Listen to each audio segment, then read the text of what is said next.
मुंबईचा महापौर हिंदू आणि मराठीच होणार असा विश्वास फडणवीसांनी व्यक्त केलाय। मुंबईतील निवडणुकीत श्रेय चोरणारी टोळी सक्रिय असल्याचं सुद्धा मुख्यमंत्री फडणवीस म्हणाले। काही लहान बालकं टोळीत सहभागी झाली आहेत असं म्हणत फडणवीसांनी आदित्य ठाकरेंसह अमित ठाकरेंना टोला लगावला। तसंच फडणवीसांनी शायरीतून ठाकरे बंधूंवरही टीका केली। मुंबईचा महापौर कोण होणार असा मुद्दा देखील आला।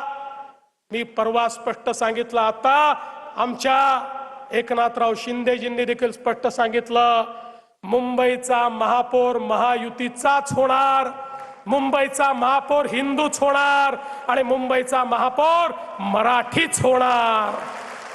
मुंबईमध्ये निवडणुकीमध्ये श्रेय चोरणारी टोळी सक्रिय झाली आहे आणि या टोळीमध्ये काही अबोध बालक देखील आहेत जे श्रेय चोरण्याचा प्रयत्न करतायत। म्हणतात सगळं आम्हीच केलं, या ठिकाणी कोस्टल रोडही आम्हीच केला, मेट्रोही आम्हीच केली। ये पब्लिक है, ये सब जानती है।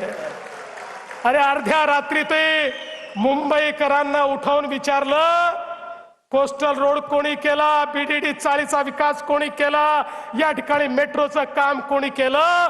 अर्ध्या रात्री मुंबईकर सांगतील हे महायुतीने केलं। मला काही पत्रकार म्हणाले, दोघं भाऊ एकत्रित आले, आता तुमचं काय होणार, आता तुम्ही कसं लढणार?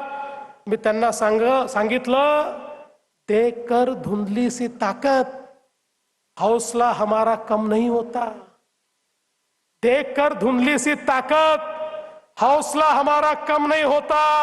अरे झूठी आंधियों से वही डरे जिन चिरागों में दम नहीं होता।